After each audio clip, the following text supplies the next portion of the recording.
C'est une bataille royale totale aux États-Unis. Chacun des 50 États s'est fragmenté en pays à part entière, et maintenant ils cherchent tous un combat. Mais quand il s'agit du gagnant, il ne peut y en avoir qu'un seul. Il n'y aura pas d'alliance dans cette bataille, chaque État se défendant réellement par lui-même. Cela étant dit, nous commençons avec un véritable titan des États-Unis, le Texas. On dit que tout est plus grand au Texas, et c'est certainement le cas quand il s'agit de la pure force de l'État. Le Texas compte plus de 166 000 membres militaires qui appellent l'État leur maison. Plus de 104 000 de ces personnes font partie de l'armée. Parmi ces 104 000 unités de l'armée, la garde nationale compte environ 19 000 membres qui maintiennent 117 armureries dans 102 communautés à travers le Texas. Ajoutez à cela 5 500 Marines supplémentaires, et vous avez une puissante force terrestre. Pour garder la côte du Texas, vous avez plus de 13 000 unités à la fois de la marine et de la garde côtière. Et si cela ne suffit pas, il y a plus de 42 000 membres du personnel de l'armée de l'air qui contribuent également à cette puissance d'État. La stratégie de l'État de l'étoile solitaire devient alors simple. Se défendre en utilisant la garde nationale et la marine tout en envoyant son personnel de l'armée et de l'armée de l'air pour attaquer les autres. C'est une stratégie solide, aidée en grande partie par la géographie du Texas. À l'ouest de l'État se trouvent les montagnes Guadalupe. Bien que ce ne soit pas la plus grande ou la plus haute chaîne de montagnes des États-Unis, la chaîne comprend le pic Guadalupe, qui a un sommet de 8 751 pieds. Ces chaînes de montagnes aideront le Texas à se défendre contre les incursions de l'Ouest, pendant que son armée se déplace à travers les États-Unis. De plus, une grande partie de l'extrême ouest du Texas est couverte par le désert de Chihuahua. S'étendant également à travers des portions de l'Arizona, du Nouveau-Mexique et du Mexique, ce désert est le plus grand d'Amérique du Nord avec 250 000 miles carrés. Le Texas est aussi prêt à approvisionner ses troupes. L'administration américaine de l'information sur l'énergie indique qu'il y a 20 309 millions de barils de pétrole brut dans l'État, ceux qui ne sont pas en service de combat étant chargés d'extraire autant de ce pétrole du sol aussi rapidement que possible pour maintenir les soldats de l'État équipés du carburant dont ils auront besoin. Enfin, il y a le facteur X texan. Ce sont ses citoyens. En 2021, il y avait 1 6 555 armes à feu enregistrés au Texas, faisant facilement des citoyens de l'État les plus armés aux États-Unis. Le Texas a environ 2 fois plus d'armes que l'État qui arrive en deuxième place, la Floride, avec 518 725. Et cette population armée sera appelée si un autre État est assez fou pour essayer d'envahir. Ajoutez à cela un appétit déjà croissant pour l'indépendance au Texas, avec 33% disant qu'ils soutiendraient le Texas se séparant en tant que pays indépendant. Et vous avez un État bien armé, avec des citoyens prêts à se battre. Un premier favori émerge. Mais si un autre État puissant peut augmenter son armée en prenant rapidement plusieurs États, le Texas pourrait être en réel danger. Examinons donc le premier mouvement du Texas. Avançant rapidement vers l'ouest, le Texas met le Nouveau-Mexique dans sa ligne de mire. Militairement, l'État n'a aucune chance. Juste plus de 17 000 personnes sont stationnées au Nouveau-Mexique, avec seulement environ 3 500 de ces personnes étant de l'armée et des marines. Les forces terrestres du Texas peuvent facilement les submerger. L'État dispose cependant d'une solide force aérienne, avec environ 14 000 personnes. Mais le Texas est capable de surmonter cela à nouveau. Sa force aérienne est 3 fois plus grande que celle du Nouveau-Mexique. Cette force aérienne permet également au Texas de naviguer facilement dans les parties du désert de Chihuahua qui traversent l'État, rendant cette bataille une victoire facile pour le Texas. Le Nouveau-Mexique est éliminé tôt grâce au Texas. L'Oklahoma est le suivant. L'Oklahoma est un petit poisson comparé à leurs voisins du sud, mais ils ont quelques tours dans leur manche. Au départ, les quelques 21 000 soldats de l'Oklahoma ne sont pas en mesure de résister à la puissance de l'armée texane. Mais l'Oklahoma peut tirer parti de sa propre géographie. Ces soldats essaient de canaliser les Texans vers les vastes plaines de bandes rouges et hautes plaines, les laissant ouverts au bombardement par les plus de 10 000 membres du personnel de l'Air Force stationnés dans l'État. Mais cette tactique n'amène pas l'Oklahoma très loin, surtout une fois que son armée de l'air est confrontée à la supériorité aérienne du Texas. Certes, les montagnes Arbuckle au sud central de l'État forcent le Texas à envahir depuis le sud-ouest, atterrissant à nouveau en territoire de Great Plains, Mais l'Oklahoma ne peut rien faire en termes de pure puissance humaine. Un autre état en moins. Le Texas poursuit son déchaînement vers l'est, tournant son attention vers l'Arkansas, le Mississippi et la Louisiane. Sa tactique devient claire, créer une région tampon d'États qui l'entoure, rendant encore plus difficile pour les autres États d'envahir le Texas lui-même.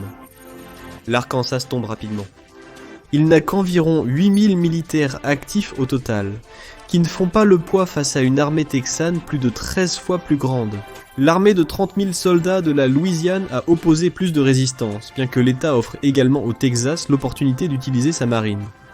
La longue côte de la Louisiane, bordant le golfe du Mexique, n'est défendue que par environ 2400 membres de la marine et de la garde côtière. Une proie facile pour le même groupe texan de plus de 13 000. Enfin, il y a le Mississippi. L'État a les mêmes problèmes que la Louisiane, car son effectif militaire s'élève à environ 25 000, et il a une côte qui mène au golfe du Mexique. La différence majeure est qu'il possède une marine et une garde côtière bien plus importantes. L'État résiste pendant un moment, avec ses 5300 personnels, qui luttent vaillamment contre le Texas, mais avec seulement 10 300 soldats et Marines sur le terrain. La marine du Mississippi sera finalement laissée en mer, sans un port ami pour y retourner. Donc, le Texas occupe simplement la marine du Mississippi, jusqu'à ce que ses forces terrestres puissent reprendre l'État. Avec 5 États à terre, le Texas prend un moment pour se consolider, tandis que 2 autres challengers consolident donc leur propre pouvoir, à l'est et à l'ouest. Nous commencerons à l'ouest, où la Californie fait sentir son poids. Avec 32 bases militaires, dont la base navale de San Diego, qui est le port d'attache de la puissante flotte du Pacifique, la Californie a la plus forte présence militaire aux États-Unis, avec 213 600 soldats au total. Si on décompose, on obtient 34 600 soldats de l'armée, 61 500 Marines, 29 100 personnels de la force aérienne, 5 600 membres de la garde côtière, et le facteur X de la Californie, la flotte du Pacifique, qui comprend 82 900 marins. La Californie met rapidement cette flotte au travail, se concentrant sur l'un des États les plus isolés des États-Unis, Hawaï. Hawaï a regardé sans intervenir alors que le Texas achevait sa dévastation. Il espérait rester en retrait, jusqu'à ce que les autres États se soient affaiblis, se défendant par le fait d'être à près de 2400 miles de San Francisco. Niché dans l'océan Pacifique, il dispose d'une présence militaire assez décente de 54 300 soldats, répartis sur plusieurs îles. Mais ils ne sont pas à la hauteur de la puissante marine de Californie. La flotte du Pacifique est envoyée, bombardant Hawaï de tous les angles. Bientôt sonne le glas pour l'État d'Aloha. Des bombardements de missiles constants, couplés à des frappes d'avions décollant de l'United States Ship Nimitz, submergent les îles avant qu'elles ne puissent devenir une menace majeure. La Californie remporte sa première victoire. Bientôt, les forces terrestres de l'armée, des Marines et les forces aériennes de Californie se déplacent vers l'est à travers les États-Unis. Le Nevada est la prochaine cible évidente, une victoire facile pour la Californie, car le Nevada n'a que 4 800 Marines et soldats de l'armée par rapport aux 96 000 de la Californie. Cependant, le désert de Mojave de 50 000 miles carrés représente un obstacle. Bien que ce soit le plus petit désert en Amérique du Nord, le Mojave est aussi le plus sec et représente une grande partie de terrain plat que l'armée de Californie doit naviguer. Elle le fait, tout en étant soumise à des frappes aériennes de la grande force aérienne, presque 13 000 hommes stationnés au Nevada. Mais la Californie l'était avisée.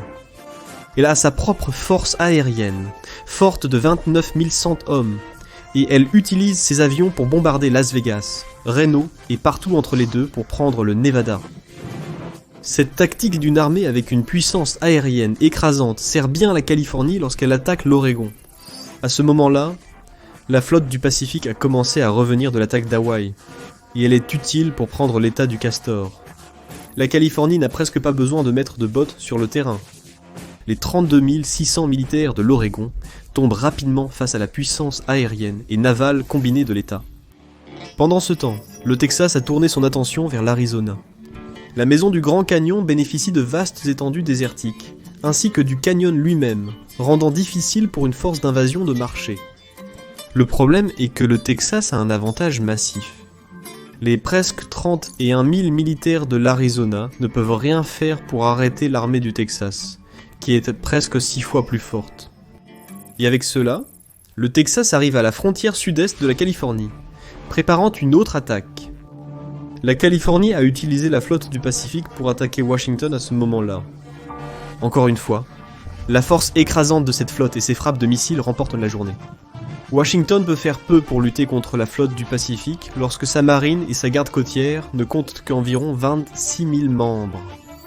La Californie n'a pas besoin de déployer des troupes au sol, sauf pour finaliser la prise de l'État, car sa marine et son armée de l'air s'en chargent. Le travail achevé, la flotte du Pacifique regagne la base navale de San Diego.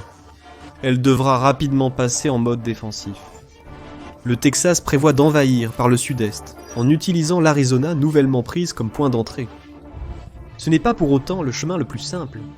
Les plaines arides, les montagnes et les dunes entravent la progression de ces forces terrestres. La chaîne de montagnes Sierra Nevada pousse les forces texanaires à travers un point d'étranglement vers le sud de la Californie, idéal pour que la flotte du Pacifique commence à les bombarder avec des missiles et des tirs aériens. Une impasse se développe. Le Texas peut déverser des troupes à travers le sud-est de la Californie avec peu de résistance au sol, bien que la présence de la flotte du Pacifique puisse les dissuader. Pendant ce temps, la Floride avance de l'est. La Floride a la 5e plus grande présence militaire aux États-Unis, avec 102 700 personnels. Elle a un solide mélange d'armée et de marine, totalisant ensemble 31 300 unités, bien que ce soit la garde côtière de la marine et les forces aériennes qui sont les plus remarquables. 40 400 et 31 000 personnels, respectivement, composent les forces de la Floride. Comme mentionné précédemment, il a également une puissante armée civile, grâce à plus de 500 000 armes à feu enregistrées dans l'État. Tout comme le Texas, la Floride maintiendra ses citoyens, les gardant armés et prêts à combattre contre les forces d'invasion. La Géorgie et l'Alabama sont en tête de l'agenda floridien. L'Alabama offre une bonne résistance grâce à son armée et ses marines de 19 000 hommes, qui sont presque à la hauteur des forces terrestres similaires de la Floride.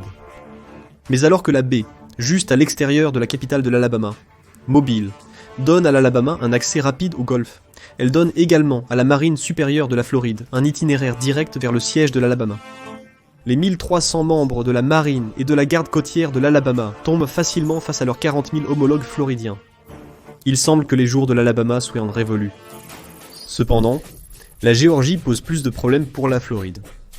Sa côte de 110 miles pourrait offrir de nombreux points d'entrée pour la marine de Floride, mais les 15 îles barrières donnent à la Géorgie des positions stratégiques, à partir desquelles ils peuvent se défendre. De plus, elle partage une frontière avec la Floride, et compte 67 800 soldats et marins, contre 30 et 1 300 pour la Floride. Comment la Floride peut-elle rattraper son retard ? Eh bien, c'est ici que l'armement lourd des citoyens de la Floride entre en jeu. 500 000 personnes défendent la Floride alors que la Géorgie est secouée par des frappes aériennes et des attaques navales. Finalement, l'État tombe, bien que son armée inflige un gros coup à la défense civile de la Floride. Une fois ces États frontaliers sécurisés, la Floride tourne son attention vers le Texas. Ses forces navales et aériennes se positionnent dans le golfe du Mexique, tandis que son armée marche vers le Texas. Les forces terrestres de qui elle rencontre peu de résistance lorsqu'elle traverse le Mississippi et la Louisiane, car le Texas a retiré l'essentiel de ses forces pour lutter contre la Californie. Il ne faut donc pas longtemps avant que les soldats floridiens n'approchent de la frontière est du Texas. Pendant ce temps, une grande bataille se déroule entre la Caroline du Nord et la Caroline du Sud. La première a un avantage militaire clair, grâce à près de 115 000 militaires comparés aux 53 600 de la Caroline du Sud. Les montagnes Blue Ridge, dans le coin nord-ouest de la Caroline du Sud, lui offrent un petit répit, bien qu'elles ne soient pas suffisantes pour empêcher la Caroline du Nord de marcher dedans. Les batailles aériennes et navales sont assez équilibrées, mais le grand contingent du corps des Marines de la Caroline du Nord est son facteur X. 40 800 Marines contre 8 200 de la Caroline du Sud conduisent finalement à une victoire de la Caroline du Nord. Mais cette victoire est de courte durée. Tellement pris dans le combat contre la Caroline du Sud, la Caroline du Nord oublie la Virginie. L'ouest montagneux de ce dernier, aidé à le défendre contre le Tennessee, bien que cet état n'ait au départ que 20 100 militaires. Mais au nord, la Caroline du Nord est vulnérable à une incursion des 147 000 militaires de la Virginie. Deux armées d'État, également bien armées, s'affrontent, mais c'est la marine et l'armée de l'air plus forte de la Virginie qui remportent la journée.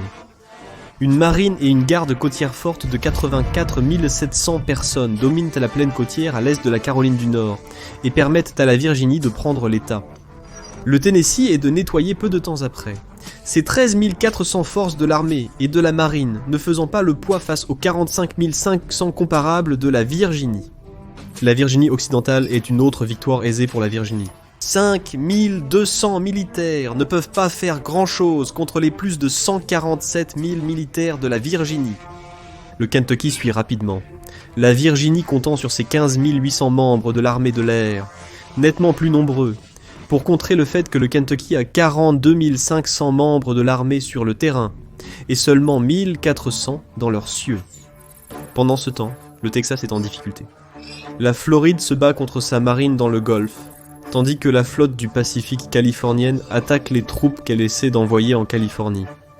Elle parvient toujours à faire passer des soldats, malgré les 96 100 personnes que la Californie a sur le terrain. Mais le Texas perd beaucoup de personnes. C'est ici que l'élément X d'un État entre en jeu. Finalement, la Floride doit utiliser sa marine pour commencer à débarquer des gens dans l'État, où ils font face à une armée civile de plus d'1 million de citoyens armés, plus la garde nationale du Texas. C'est trop pour la Floride à gérer, même avec sa supériorité navale, car elle n'a qu'une armée et une force marine de 31 300, et ses propres civils bien armés sont isolés en Floride pour la protéger d'une attaque. Le Texas a également une force aérienne beaucoup plus grande que la Floride, lui permettant de bombarder la marine de la Floride avec des frappes aériennes. C'est une bataille féroce, mais le Texas sort vainqueur grâce à ses forces civiles. Et maintenant, sans menace directe, il est capable d'envoyer la garde nationale et des citoyens armés vers la Californie. Pendant que tout cela se passait, New York consolidait une solide base de pouvoir au nord-est. Bien qu'il n'ait pas la plus grande armée des États, avec seulement 46 900 personnels au total, il a bénéficié des États, avec de plus grandes armées se battant entre eux. Cela lui a laissé la liberté de profiter de son économie de 1,78 millier de milliards de dollars, troisième seulement derrière le Texas et la Californie, et de garder ses soldats bien approvisionnés, et capables de prendre beaucoup des plus petits États qui l'entourent. Le New Hampshire, le Vermont, le Massachusetts, le Rhode Island et le Connecticut passent rapidement sous le contrôle de New York. Le New Jersey résiste davantage, car il compte 24 000 militaires. Cependant, il utilise sa force aérienne de 8 900 personnes pour affronter le Delaware, le Maryland et le district de Columbia. Le Delaware tombe rapidement. Il n'a que 8 100 personnels, et les 2 100 soldats qu'il a sur le terrain ne peuvent pas repousser le New Jersey et sa force aérienne.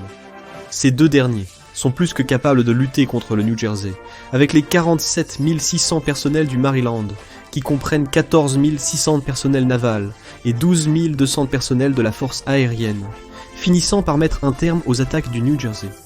Cependant, les 14 600 personnels du district de Columbia ont posé des problèmes alors que le Maryland repoussait le New Jersey.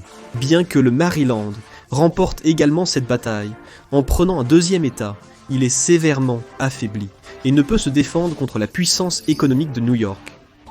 L'avantage numérique du Maryland s'effrite et il finit par tomber, bien que New York soit affaibli dans le processus. Avec ses premières victoires achevées, New York est consolidé, entouré d'États tampons. Il va devoir ensuite se tourner vers la Pennsylvanie, son grand voisin du sud. De retour sur la côte ouest, la guerre d'usure entre le Texas et la Californie touche enfin à sa fin. Grâce à sa seule force de main-d'œuvre, le Texas remporte la journée, prenant les bases militaires de la Californie, même sous des attaques navales et aériennes constantes. Ce million de citoyens armés s'est avéré être le facteur décisif, permettant au Texas de créer un hachoir à viande, après que ses citoyens ont aidé l'État à repousser la Floride. La Californie a été capturée, mais le Texas a perdu un nombre énorme de personnes dans le processus. Et pire encore, la flotte du Pacifique qu'elle possède maintenant ne sera pas particulièrement efficace une fois qu'elle se tournera vers l'Amérique centrale. L'État sait aussi que l'Alaska devra être à son ordre du jour tôt ou tard. Bien que l'Alaska n'ait que 9 bases militaires et 25 100 personnels, une invasion terrestre est impossible. Le Texas ou tout autre attaquant devrait passer par le Canada neutre. Néanmoins, la flotte du Pacifique nouvellement capturée se révélera extrêmement utile le moment venu. Pour l'instant, le Texas se consolide pendant qu'il observe le Midwest brûler. Le Colorado est devenu un acteur clé dans la bataille pour le cœur de l'Amérique. Le facteur X de l'État et sa collection de vastes chaînes de montagnes, 15 au total avec 54 sommets, dépassant 14 000 pieds. Ces montagnes l'ont protégé jusqu'à présent contre le Texas, bien que l'État de l'étoile solitaire se soit concentré sur les autres États, ce qui signifie que le Colorado a eu le temps d'envoyer son armée en déroute à travers les grandes plaines. La puissance du Colorado repose entièrement sur la combinaison de 32 500 soldats de l'armée et des Marines, 15 400 unités de l'armée de l'air, et 2000 forces de la marine et de la garde côtière. Le Kansas est le premier à l'ordre du jour. Bien qu'il ait une armée forte de 29 400 unités au total, la supériorité de l'armée de l'air du Colorado fait une énorme différence. Cela permet au Colorado de mener des attaques coordonnées sur les soldats du Kansas, laissant ses forces terrestres libres de nettoyer les restes. L'Utah et le Wyoming offrent également peu de concurrence. Ce dernier n'a que 6000 militaires, presque tous dans une force aérienne qui était moins de la moitié de celle du Colorado, permettant à l'État du centenaire de dominer facilement sur le terrain. Quant à l'Utah, il fait face à la même situation. Ses 8700 membres de l'armée et des marines ne peuvent pas résister au Colorado, même si sa force aérienne de 6800 membres fournit un soutien aérien. 3 États tombent rapidement sous la domination du Colorado. L'État commence alors à avancer vers le nord. L'Idaho est le prochain sur la liste pour le Colorado, et il subit à nouveau le même sort que l'Utah et le Wyoming. Une impressionnante force aérienne de 4500 membres constitue la majorité de ses forces militaires. Le Colorado submerge cette force aérienne avec une qui est 3 fois plus grande, et son armée nettoie facilement les 3800 personnes que l'Idaho a sur le terrain. La seule chose qui ralentit le Colorado est la taille des États qu'il prend. L'Idaho à lui seul fait plus de 83 000 miles carrés, ce qui en fait le 14e plus grand État par sa superficie. C'est beaucoup de territoire pour l'armée avancée du Colorado à couvrir alors qu'elle se dirige vers le Montana, un autre État massif. Cependant, le Colorado profite à nouveau d'affronter un État qui n'a presque pas de force terrestre pour le contrer. Il n'y a que 2900 soldats dans l'armée du Montana, rendant sa force aérienne de 4300 hommes pratiquement inutile. Après avoir conquis de grands États de la région des montagnes de l'Ouest, le Colorado se tourne vers ses frontières nord-est et le Nebraska. Domicile des Grandes Plaines et des plaines-îles disséquées, le Nebraska a une altitude moyenne de 2600 pieds, mais c'est principalement un terrain plat. Cela serait acceptable si sa force aérienne de 7100 membres était plus grande que celle d'un envahisseur. Ce n'est pas le cas avec le Colorado. La force aérienne de l'État compte plus du double de membres et soutient une armée beaucoup plus grande que ce que le Nebraska peut offrir. L'État offre une légèrement meilleure résistance que ceux auxquels le Colorado a été confronté jusqu'à présent, mais il finit par tomber de la même manière. Encore une fois, cela est dû à un manque de troupes sur le terrain. 4400 fantassins ne peuvent pas résister à 33 000. Avec cela, le Colorado a sécurisé ses frontières est, ouest et nord, bien qu'il soit toujours confronté à un problème avec le Texas épuisé au sud. Il prépare une frappe maintenant. Attendre donnerait au Texas une chance de se rétablir et d'attirer des gens des États qu'il a déjà pris. Pendant ce temps, la Virginie est rassurée de ne plus devoir se préoccuper de la Floride. Cela lui permet de se focaliser sur certains des plus petits États occidentaux. À travers le territoire conquis de la Virginie de l'Ouest, elle attaque l'Ohio. Une victoire assez simple est obtenue, car l'Ohio dispose de 32 000 militaires. La puissance aérienne de la Virginie a également un avantage, avec environ 3 000 unités de plus que les 13 400 de l'Ohio. Avec cela, la Virginie a enfermé New York dans le nord-est, du moins en termes d'invasion terrestre. Pour que New York envahisse maintenant, elle devra le faire via la côte atlantique. Ce fait particulier pose un problème pour un État qui ne compte que 3 700 personnels de la marine et de la garde côtière. Mais cela peut ne pas avoir d'importance. New York se retrouve empêtré dans la lutte contre la Pennsylvanie, l'État directement au sud.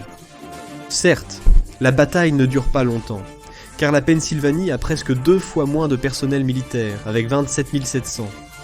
Néanmoins, la bataille suffit à affaiblir un peu New York, et elle n'a toujours pas de percée en Virginie. Pire encore pour New York, la Virginie commence enfin à tirer parti de sa puissante marine.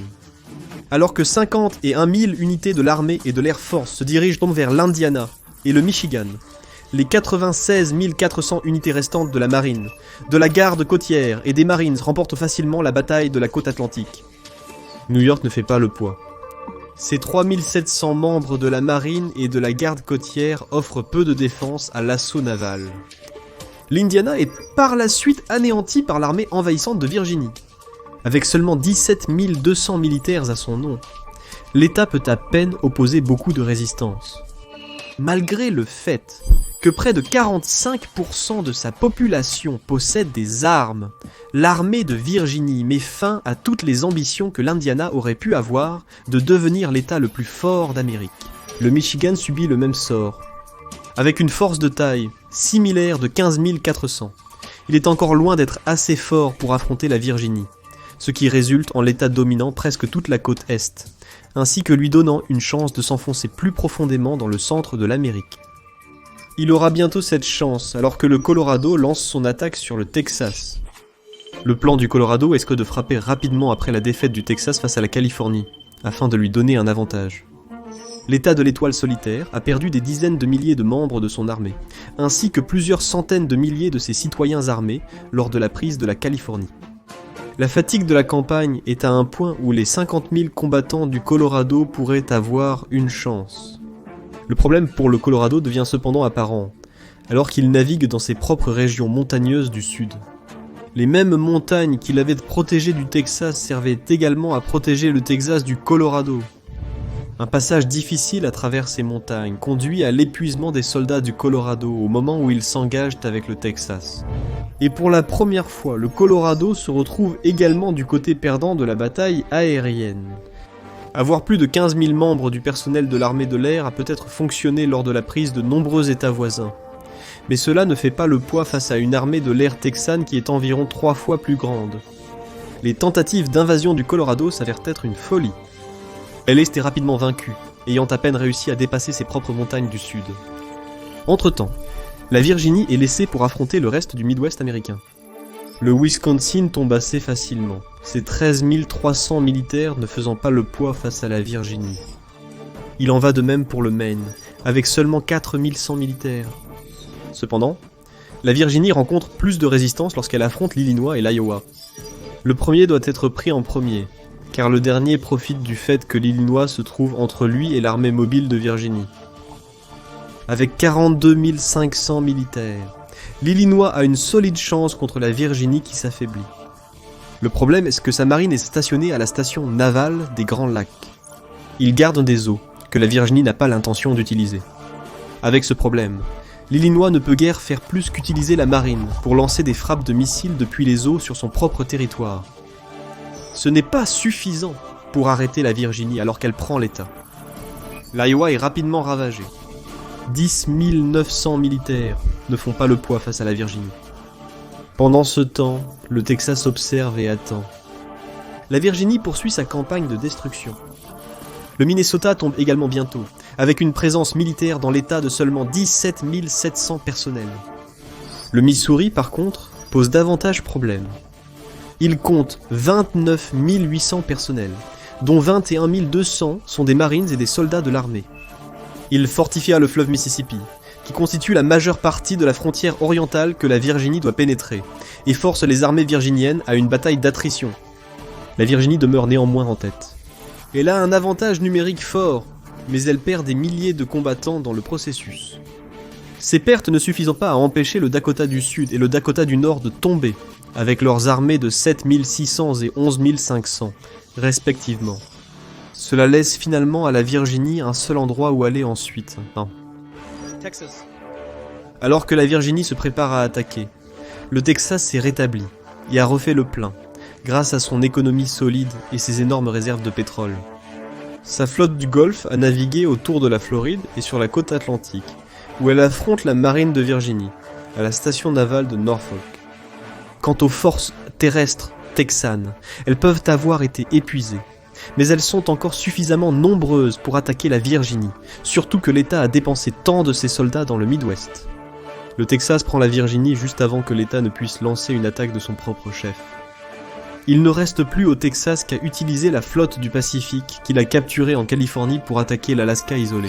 L'État oppose une résistance, notamment avec sa force aérienne de 11 100 hommes.